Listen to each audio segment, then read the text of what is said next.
And then in the Green Revolution, after the stealing of the elections by Ahmadinejad and the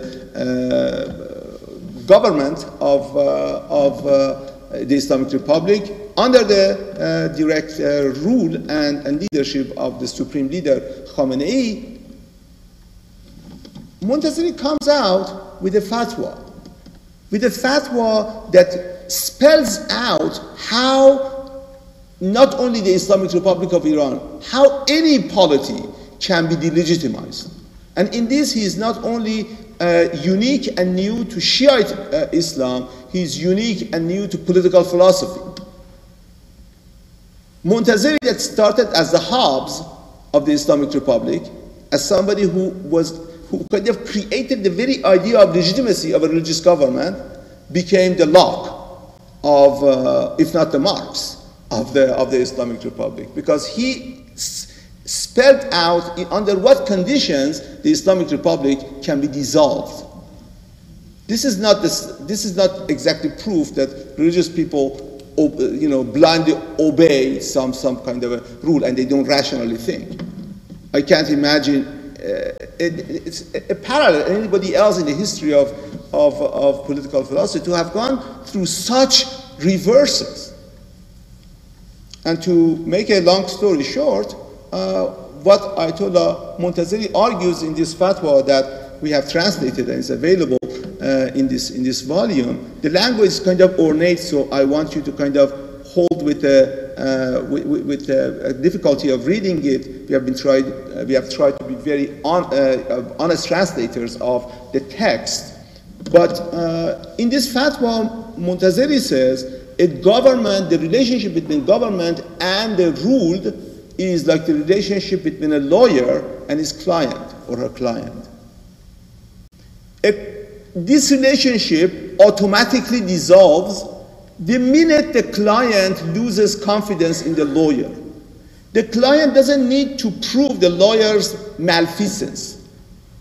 The client doesn't need to come to court and prove the lawyer is a bad person or has been dishonest. Once the client loses his confidence or her confidence in his or her lawyer, the relationship is dissolved. The lawyer is automatically dismissed.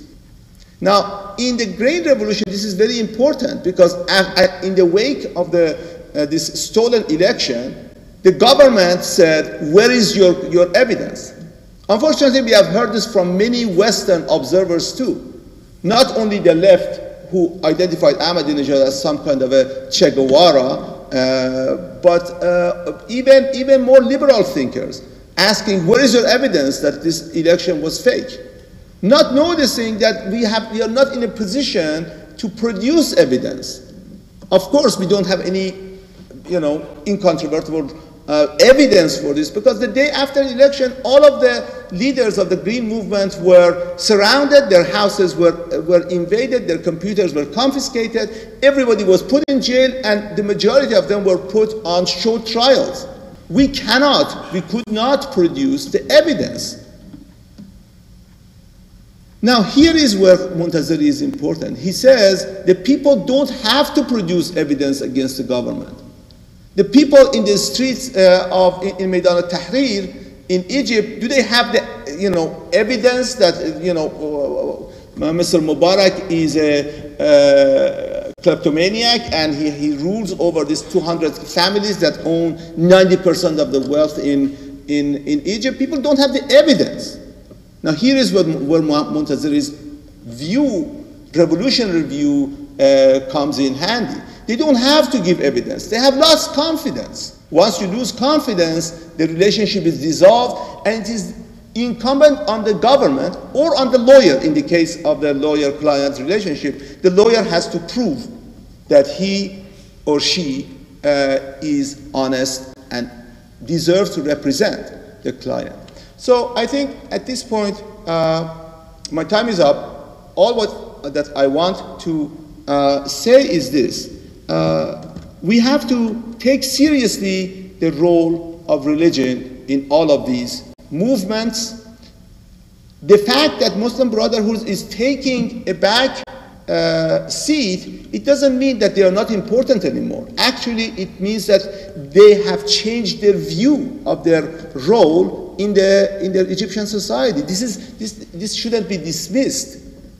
There was a book published many years ago called "Secularism Was the Will of God." We can follow this within the religious attitude in Vatican II, for instance, or in many transformations of Christianity and Judaism, where this kind of withdrawal from active involvement in politics itself has to be religiously coherent, and it's a religious response to the reality.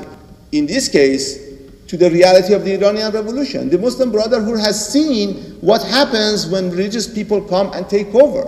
The result is Iran. They don't want to be another Iran. They are thinking, they are changing. And this has to be taken seriously, and we should not fall for rigid stereotypes that Muslim people have like one view, or they may kind of pretend to be democratic, but they have another agenda and they want to come and take over. It's entirely possible that the Muslim Brotherhood has learned a very valuable lesson, that kind of interventionism, that kind of attempt to colonialize the society and create a hegemony is not entirely wise. And I indeed think that this is what has happened. Thank you.